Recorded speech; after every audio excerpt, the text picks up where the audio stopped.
Hariom. Discovery of truth में आप सभी का हार्दिक स्वागत है। डिस्कवरी ऑफ ट्रुथ में आज हम एक अद्भुत सीरीज़ आपके सामने पेश कर रहे हैं। इस सीरीज़ का नाम है डीसा में बापू। पूज्य बापू के जीवन के कई पहलू है, जैसे कि पूज्य बापू का जन्म अखंड भारत के सिंध प्रांत में हुआ, फिर वह गुजरात अहमदाबाद में आए, मणिनगर में शिक्षा पाए, गए सिद्धपुर साधना करने, फिर पूज्य बापू जी का विवाह हुआ, फिर सद्गुरु मिलन हुआ, फिर आत्म साक्षात्कार हुआ और आत्म साक्षात्कार करने के बाद गुरु आज्ञा शिरोधार्य कर पूज्यपाद संत श्री आसाराम जी बापू 7 साल तक डीसा में निवास किए। इन 7 सालों में पूज्य बापू का कई भक्तों ने नज़दीकी सानिध्य प्राप्त किया। उनमें से कुछ भक्तों को आज हम इस सीरीज़ में आपके सामने पेश करेंगे। इस सीरीज़ में हम आपके सामने वह 3 सौभाग्यशाली भक्तों को आपके सामने रखेंगे। हम आपको उनके इंटरव्यू दिखाएंगे जो मैंने खुद 2009 में मार्च 2009 में मैंने खुद वहाँ डीसा जाकर जो पुराने साधक थे उनके इंटरव्यू मैंने खुद शूट किए थे। इस पूरी सीरीज़ में हम आपको उस जगह पर ले जाएंगे जहां बापू ने मृत गाय को जीवन दान दिया था। हम उस व्यक्ति से भी मिलाएंगे जो वह घटना के प्रत्यक्ष साक्षी थे। इस सीरीज़ में आपको बहुत कुछ नया जानने को सीखने को मिलेगा और पूज्य बापू जी की महानता हम सभी को जानने को मिलेगी। यदि अभी तक आपने हमारे इस चैनल को सब्सक्राइब नहीं किया है तो कृपया इस चैनल को सब्सक्राइब कर दीजिए। यदि ये वीडियो अच्छा लगे तो इसे ज़्यादा से ज़्यादा शेयर कीजिए। यह सीरीज़ हिंदी और गुजराती दोनों में है। जो गुजराती वीडियो होगा उसका हमने हिंदी में ट्रांसलेशन किया है। पहले हिंदी में होगा जिसमें मेरी डबिंग आवाज़ होगी। यदि आप ओरिजिनल आवाज़ में यही वीडियो सुनना चाहेंगे तो हिंदी वीडियो पूरा होने के बाद तुरंत ही गुजराती में आप वही ऑडियो ओरिजिनल आवाज़ में आप सुन सकेंगे। तो आइए शुरू करते हैं हमारा पहला एपिसोड। ये है भाणाभाई प्रजापति। भाणाभाई प्रजापति जब पूज्य संत श्री आसाराम जी बापू डीसा में गुरु आज्ञा से 7 साल तक निवास किया था, तब डीसा के निवास के दौरान ये भाणाभाई प्रजापति पूज्य बापू के निकटवर्ती शिष्य थे। इन्होंने पूज्य बापू की अंगत सेवा भी की। समझ सकते हो कि ये भाणाभाई वह सौभाग्यशाली शिष्य है जिसको डीसा में पूज्य बापू का निकटवर्ती सानिध्य मिला था। और यह जो लीलाशाह आश्रम की जो कुटिया थी, उस कुटिया के कंपाउंड में ही बापू के साथ यह दिन भर रहते थे। तो ऐसे भाणाभाई के पूज्य बापू के साथ बहुत ही संस्मरण है। मैं 2009 में मार्च 2009 में मैं भाणाभाई से मिला था और यह इंटरव्यू रिकॉर्ड किया। यदि आपने हमारे चैनल को सब्सक्राइब नहीं किया है तो अभी इस चैनल को सब्सक्राइब कर दीजिए, को लाइक कीजिए और ज़्यादा से ज़्यादा शेयर कीजिए और वीडियो को अंत तक देखिएगा। यह पूरी श्रृंखला 5-6 एपिसोड तक चलेगी। हम इस श्रृंखला में आपको मृत गाय या जीवन दाना के साक्षी से भी मिलाएंगे। इस वीडियो में आप देखेंगे कैसे बापू ने चलती ट्रेन को रोक दिया था। बापूजी भाणाभाई को आगरा लेकर गए थे, सैनिक से मिलाया था और ताजमहल देखने भी ले गए थे। शुरू करते हैं इस वीडियो। तब बापू कहते थे इस संसार में कोई सार नहीं है, ये सब जो दिख रहा है वह सब नाशवान है, इसमें कुछ रहा ही नहीं है। आत्मा साक्षात्कार के बिना सब नकामा है। जिसने आत्मा का साक्षात्कार नहीं किया है वह इंद्र भी हो फिर भी दुखी है। इस तरह बापूजी बात करते थे। एक बार मैंने बापूजी को कहा, बापूजी मुझे लीलाशाह जी बापू को मिलना है। बापू ने कहा कि साईं जी नैनीताल में है। मैंने कहा मुझे नैनीताल जाना है। फिर बापू ने कहा तुझे नैनीताल जाना हो तो साईं लीलाशाह जी की आज्ञा लेनी पड़ेगी, पहले आज्ञा मंगवानी पड़ेगी फिर वहां जाना, ऐसा नियम है। तो बिना आज्ञा के जाएगा तो बापूजी तुम्हें वहां से रवाना कर देंगे, यानी कि जैसा बापू रवाना कर देंगे। एक बार बम्बई के कोई साधक लीलाशाह बापू जी के दर्शन करने के लिए बम्बई से नैनीताल गए थे, वो बिना आज्ञा गए थे, तो साईं ने उनको वहां से ही वापस भेज दिया था। लीलाशाह बापू ने कहा क्यों आए हो, तो भक्तों ने कहा दर्शन करने आए। तो लीलाशाह बापू ने कहा दर्शन हो गए, अब जाओ यहाँ से। तो इस प्रकार बापू आज्ञा लेके जाना पड़ता है। तू पहले साईं लीलाशाह जी को चिट्ठी लिख, फिर वहां पर जा। बापू को कहा अब कहाँ चिट्ठी लिखूं, कहाँ आज्ञा आए। तो फिर पूज्य आसाराम जी बापू ने मुझे कहा कि जब मैं जाऊंगा तो तुझे ले जाऊंगा साथ में। फिर जब बापू को जाना हुआ तो बापू मुझे अपने साथ में ले गए। 1968 में मैं और पूज्य आसाराम जी बापू आगरा गए थे। लीलाशाह बापू आगरा में पधारे थे। रास्ते में जयपुर का स्टेशन आया, जयपुर स्टेशन पर उतरे। वहां पर मैंने और पूज्य बापू ने एक ही थाली में भोजन किया। फिर ट्रेन की विसल बजी, ट्रेन उपड़ने वाली थी। फिर हम और बापू जी दोनों वापस ट्रेन में आकर बैठ गए। मैं और बापू वापस ट्रेन में आ गए। बापू ने मुझे पूछा कि तूने बराबर भोजन नहीं किया है। मैंने संकोचवश बहुत कम खाया था, क्योंकि बापू जी के साथ एक ही थाली में खाना मुझे बड़ा संकोच हो रहा था कि गुरु के साथ एक थाली में कैसे खाऊं। इसलिए मैंने बापू जी का मन रखने थोड़ा ही खाया था। ये बात बापू समझ गए थे, इसलिए बापू ने मुझे कहा तूने ठीक से खाना नहीं खाया है। बापू ने कहा कुछ खाना खा लो। मैंने कहा बापू चलेगा, कोई बात नहीं। बापू ने कहा नहीं, या स्टेशन पे जाओ और कुछ खाना लेके आओ। फिर मैंने बापू को कहा बापू ट्रेन में तो सब देखेंगे, ऐसे मैं नहीं खा पाऊंगा। और बापू जी अब तो ट्रेन चालू हो चुकी है, अब चालू गाड़ी में मैं कैसे नीचे उतरूं और कैसे खाना लेके आऊं। बापू अब ट्रेन चल चुकी है, अब मैं ट्रेन से कैसे नीचे उतरूं और कैसे वहां खाऊं। चैन खींचकर यदि हम ट्रेन रोकते हैं तो सजा के पात्र बनेंगे, और ये तो अब अशक्य है कि ट्रेन से मैं उतरूं और वहां बैठकर खाऊं। तो पूज्य आसाराम जी बापू ने मुझे कहा कि तुम अपनी आंखें बंद कर, मैं गाड़ी को खड़ी कर देता हूँ। तो मैंने अपनी आंख बंद की, और जैसे मैंने आंख बंद की तुरंत ही गाड़ी छुक छुक करती हुई बंद हो गई, खड़ी हो गई। जैसे ही गाड़ी खड़ी हुई बापू ने मुझे कहा अब उतर जा और खाना खा ले। फिर बापू जी ने कहा जो सामने जो वो पेड़ है ना, वो पेड़ के नीचे बैठकर खा ले। मैंने बापू को कहा यदि मैं वे पेड़ के नीचे बैठकर खाऊंगा तो सारी ट्रेन वाले मुझे देखेंगे। फिर से मैंने बापू को रिक्वेस्ट की बापू कृपया जाने दो, मुझे नहीं खाना है, मैं सबके सामने नहीं खा पाऊंगा। तो बापू ने कहा चला ठीक है, आंखें बंद कर दो, मैं ट्रेन को चालू करता हूँ। फिर मैंने अपनी आंखें बंद की और पूज्य बापू ने संकल्प किया और ट्रेन चलने लगी। फिर ट्रेन जाने लगी। हम शाम को 5:30 बजे आगरा पहुंचे। साईं लीलाशाह जी महाराज, साईं लीलाशाह जी अपने निवास स्थान पर जहां पर उनको उतारा दिया गया था वहीं पर वो बिना कुछ बिछाए ऐसे ही जमीन पर लेटे हुए थे। हमने वहां जाकर दंडवत प्रणाम किया। पहले बापूजी ने दादा गुरु के चरणों में दंडवत प्रणाम किया, फिर मैंने भी दंडवत प्रणाम किया। फिर हमने शाम को दादा गुरु का सत्संग सुना। जब सत्संग पूरा हुआ उसके बाद वहां पर दर्शन की लाइन लगने लगी। सब लोग अपनी अपनी समस्या दादा गुरु को बता रहे थे। तब बापू ने मुझे पूछा, यानी कि आसाराम जी बापू ने मुझे पूछा बाणा तेरे को कुछ पूछना है? तो मैंने कहा जी बापू जी मुझे भी पूछना है। कुछ बात मत करना, बाकी जो बात है वो मैं संभाल लूंगा।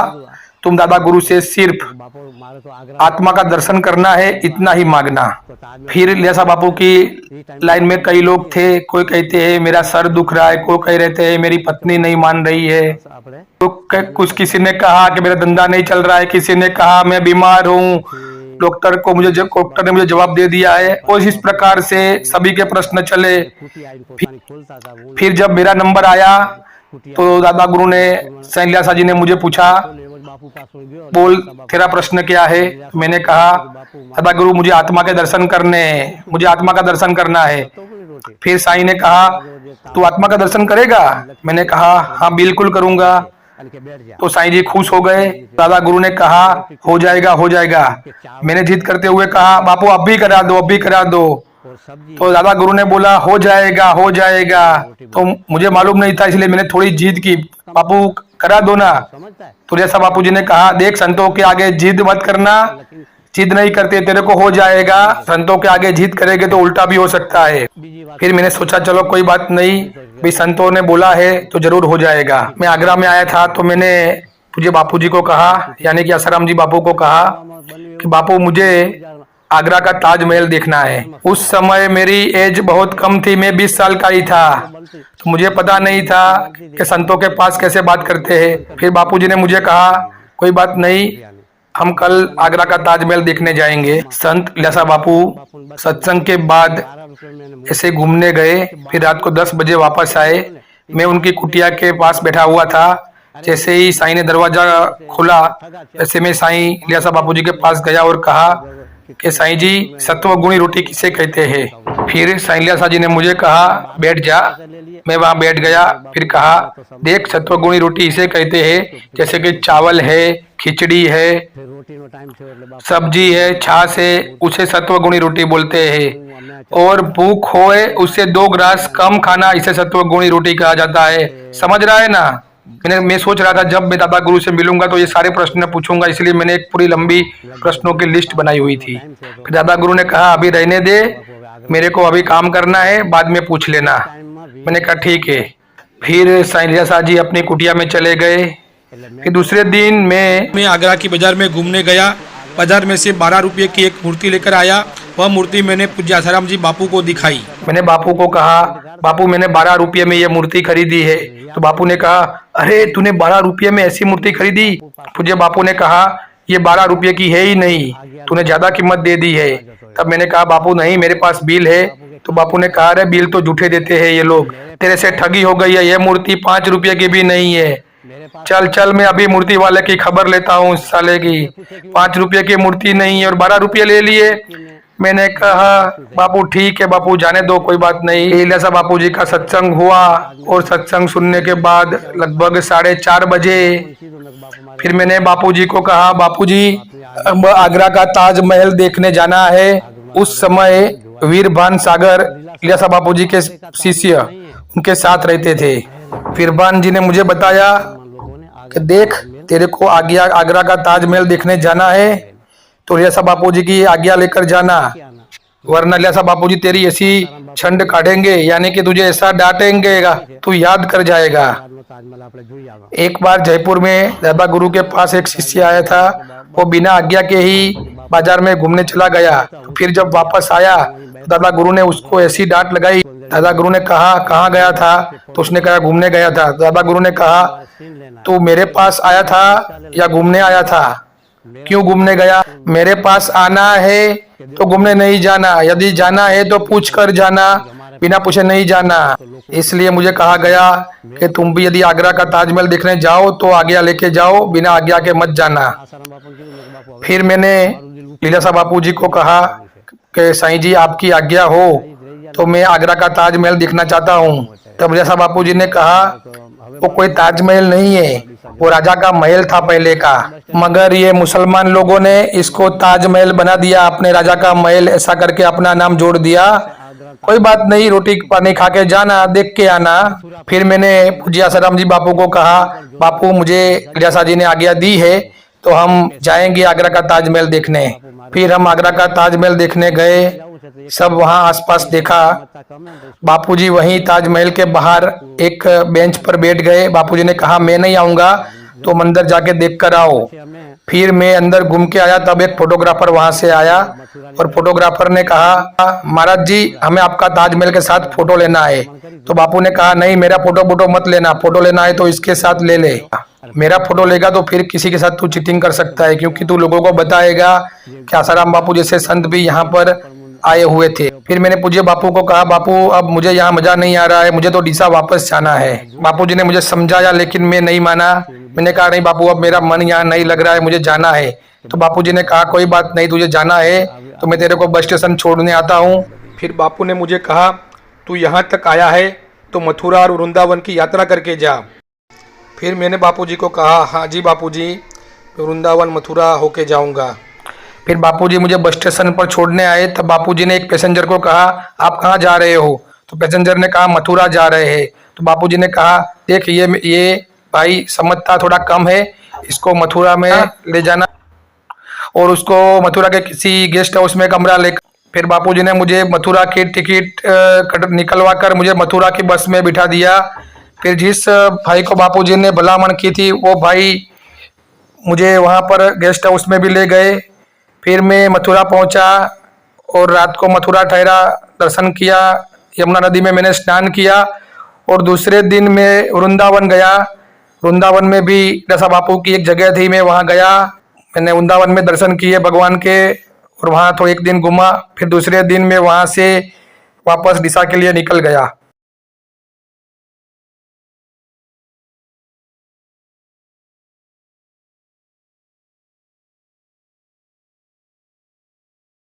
फिर डीसा वापस आकर मैंने पूज्य बापू को लेटर लिखा और बताया कि बापूजी मैं डीसा पहुंच गया हूं। तो इस प्रकार पूज्य बापू से मेरे बहुत सारे संस्मरण जुड़े हुए हैं। बापू પાસે થતા અને બાપુ કે હવે તો આ સંસારમાં કંઈ છે નહીં, અહીંથી બધું આપણે હવે આ બધું જે દેખાય છે એ બધું નાશવાન તો છે જ, પણ હવે કંઈ રહ્યું પણ કંઈ નથી। જે આત્મા સાક્ષાત સિવાય જે વસ્તુઓ છે એ બધું નકામું છે। જે પોતાનો આત્માનો સાક્ષાત્કાર જેને નથી કર્યો એ બધો ભલે ઇન્દ્ર છે પણ એ પણ દુઃખી જ છે। આવી રીતે બાપુ વાત કરતા અને એક દિવસ પછી મેં બાપુને વાત કરી, બાપુ મારે લીલાસા બાપુ સાથે વાત કરવી છે, મારે મળવું છે। તો કે બાપુ હાલમાં તો નૈનીતાલ છે અને તો નૈનીતાલ તો મારું બાપુ મારે નૈનીતાલ જવું છે। તો કે નૈનીતાલ જે તું જશે તો પછી બાપુ સાથે તારે ચિઠ્ઠી મંગાવવી પડશે, પહેલાં આજ્ઞા મંગાવવાની પછી બાપુ પાસે જવાનું, એવો બાપુનો નિયમ છે। અને તું વગર જો આજ્ઞા જતો રહેશે બાપુ તને ત્યાંથી રવાનું કરી દેશે। તો બાપુ કે દેખે બોમ્બેથી બે માણસો હતા અને બાપુ પાસે નૈનીતાલ ત્યાં લોકો દર્શન કરવા ગયા। એટલે નૈનીતાલ એ લોકો ગયા અને પછી બાપુ પૂછ્યું તું ક્यों આવ્યો हो तुम इधर? तो कि बापू दर्शन के क्या दर्शन हो गया चले जाओ। एक तो टाइम बापू ये लोगों ने गाड़ी मूक्या। હવે તું પણ બાપુ પાસે જશે તો તારા બી આ હાલ થશે। એટલે પહેલે બાપુને તું ચિઠ્ઠી લખ, બાપુ પાસે આજ્ઞા મંગાવ અને પછી લીલાસા બાપુ પાસે તું જા। એટલે પછી મેં બાપુને કીધું તો બાપુ હવે આજ્ञा મંગાવો ને બાપુને તો કે કચ્છ નહીં ગયા, मैं जाता हूँ तो मैं तेरे को साथ में ले जाऊँगा। પછી બાપુને જવાનું થયું ત્યારે બાપુ મને બાપુ નૈનીતાલ બાજુ લઈ ગયા, પણ તે ટાઈમમાં નૈનીતાલ બાપુ લીલાસા બાપુ નહોતા પણ આગ્રામાં 1968ની વાત છે। બાપુને અમે જ્યારે આગ્રા જતા હતા રસ્તાની અંદર પછી જયપુર સ્ટેશન આવ્યું, અમે ત્યાં ઉતર્યા અને એક જ થાળીની અંદર ભોજન કર્યું। પછી ટ્રેન ઉપડવાની તૈયારી હતી, બાપુ કે ટ્રેન ઉપડે છે આપણે કે ટ્રેનની અંદર બેસી જઈએ। એટલે પછી અમે ટ્રેનમાં બેસી ગયા।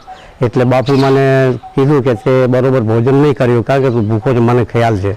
तो मैं को बापू चलेगा, तो बापू कीधु तो चलेगा नहीं, खा ले स्टेशन इधर खोल के खा ले। मैं को बापू आ ट्रेन अंदर तो मारे कई रीते खाऊ, लोग बधा देखे थे ने मैंने ना भावे तो कि ट्रेन थी नीचे उतरी खाई ले। मैं को बापू चालू गाड़ी में तो आपणे केवी रीते ट्रेन ऊभी रहीने आपणे नीचे उतरीने खावानुं। तो बापू कहे तो मैं जंजीर खेंचवाथी तो बापू आपणा उपर दंड थशे ने सजाનું પાત્ર બની એટલે આ તો કાર્ય કરવું અશક્ય છે। તો બાપુ કેમ કે તું આંખો બંધ કરી ગાડી ઊભી રાખી દઉં। એટલે બાપુ મેં આંખો બંધ કરી એટલે ગાડી છૂક છૂક કરતી બંધ થઈ ગઈ। બંધ થઈ ગઈ એટલે ગાડી ઊભી રહી એટલે બાપુ કે ઉતર जा और खा ले। तो मेरे को बापू सामने जो झाड़ है ना पेड़ के नीचे बैठ के खा ले। तो बापू जो पेड़ नीचे खाई तो लोग आखी ट्रेनना माणसो બધા મારા મને જોશે અને ઉલટું મને ના ભાવે। એટલે બાપુ મને તો આ નહીં ભાવે, તમે ટ્રેનને ચાલુ કરી નાખો। એટલે બાપુ પછી કે અચ્છા તો આંખે બંધ કરી લે। તો પછી મેં આંખો બંધ કરી નાખી એટલે બાપુ પાછી એમના સંકલ્પથી ટ્રેન ચાલુ થઈ ગઈ। ટ્રેન ચાલુ થઈ ગઈ પછી અમે પછી સાંજનો 5:30નો ટાઈમ હતો અને પછી અમે આગ્રા પહોંચ્યા તો લીલાસા બાપુ સાંજના 5:30 વાગે આમ નીચે પટ ઉપર કોઈ પાથરેલું પણ નહીં અને લીલાસા બાપુ પટ ઉપર સૂતા હતા એટલે જાગતા હતા એવી રીતે સૂતા હતા। એટલે અમે દંડવત પ્રણામ કર્યો અને પછી બાપુનો સત્સંગ, પછી બાપુ સત્સંગ કર્યો। અમે સત્સંગ લીલાસા બાપુનો સાંભળ્યો, આશારામ બાપુ પણ સાથે હતા। સત્સંગ પૂરો થયો એટલે પછી બાપુ કે તારે કંઈ પૂછવાનું છે? મેં કહ્યું બાપુ મારે પૂછવાનું તો છે લીલાસા બાપુ સાથે કે તું એક વાત મારી સાંભળ કે તારે જે પૂછવું પછી એક વસ્તુનું તું ધ્યાન રાખ કે તારે બાપુ સાથે એક જ પૂછવાનું છે, બીજું તો બધું તું સંભાળી લઈશ। તારે બાપુ સાથે એમ પૂછવાનું કે મને બાપુ આત્માના દર્શન કરાવો, બીજું તારે કોઈ વાત નહીં પૂછું, બીજું બધું હું સંભાળી લઈશ। એટલે પછી એ બાપુ સત્સંગ લીલાસા બાપુ સત્સંગ કરી લીધો એટલે લોકોની ભીડ થઈ, લાઈન લાગી પૂછવા બાબતની। કોઈ કે મારું માથું દુખે છે, કોઈ કે મારી બાયડી નથી માનતી, કોઈ કે મારે આવું થાય છે, કોઈ કે મારે ધંધો નથી ચાલતો, કે કોઈ બાપુ કે હું બીમાર છું, મને ડૉક્ટર જવાબ આપી દીધો છે, આવું બધું બધાના પ્રશ્નો ચાલ્યા। પછી મારો પણ નંબર આવ્યો એટલે બાपू के तेरे क्या है? मैं को बापू मैंने आत्मा का दर्शन कराओ ने।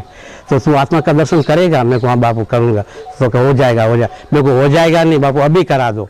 तो क्या अभी नहीं, पीछे हो जाएगा। मेरे को नहीं बापू अभी करा दो। तो कि बापू जब हो जाएगा बोल तो दिया, फिर मैं कभी संतों के आगे जो ज़्यादा जिद करेंगे तो उल्टा हो जाएगा, तो मैंने પણ છોડી દીધું. મેં કહું ચલો બાપુ કહે છે તો આત્મા દર્શન થઈ જશે. એટલે પછી બાપુ વસ્તુ છોડી દીધી. પછી બાપુને મેં કીધું આસારામ બાપુને, બાપુ મારે તો આગ્રાનો તાજમહેલ દેખવો છે, કારણ કે હું તો આવ્યો છું અહીં તો તાજમહેલ તો મારે જોવો જોઈએ ને. એ ટાઈમે મારી ઉંમર નાની હતી, લગભગ 20 વર્ષની ઉંમર, એટલે એટલું સમજ્યું નહીં. એટલે કે ચલો આપણે જમ્યા પછી આપણે આગ્રાનો તાજમહેલ જોવા જશું. તો સારું બાપુ. પછી લીલાસા બાપુ સત્સંગ કરીને પાછું બાપુ 10ના ટાઈમમાં ફરવા ગયા અને કુટી આવીને પોતાની ખોલતા હતા. હું એકલો જ બેઠો હતો બાપુ કુટિયાના અંદર. એટલે બાપુનો જેવો દરવાજો બાપુ ખોલે એવો બાપુ પાસે ગયો લીલાસા બાપુ પાસે. અને લીલાસા બાપુને મેં કીધું બાપુ મારે આપણે સતોગુણી રોટી કે શું બોલતે? અચ્છા સતોગુણી રોટી. તો બાપુ દરવાજો જે તાવ ખોલવાનો તો તાવ ત્યાં લટકી રહ્યું અને બાપુ બેસી ગયા નીચે અને કે બેઠ જા. પછી હું બેસી ગયો नीचे. એટલે कि सतोगुणी रोटी किसको बोलते हैं कि चावल है, खिचड़ी है और रोटी है और सब्जी है, छाछ है, उसको सतोगुणी रोटी बोलते हैं. और भूख होए इससे 2 ग्राम कम खाना, ये सतोगुणी समझता है. પછી મેં પાછી ચિઠ્ઠી કાઢી, કારણ કે બાપુ પાસે હું કંઈ લખી બાપુ જે પૂછવાનું તો બાપુ પાસે ભૂલી જતો, એટલે એક ચિઠ્ઠો બનાવ્યો હતો. પછી મેં બાપુ બીજી વાત પૂછી, બાપુ કે अभी तो रहने दे, मेरे अभी काम करना है तो फिर बाद में पूछ लें. મેં કહ્યું ઠીક है બાપુ. પછી બાપુ પોતાની કુટિયાના અંદર ગયા. પછી એવામાં બન્યું એવું કે પછી હું જયપુરની બજારમાં ફરવા જતો રહ્યો.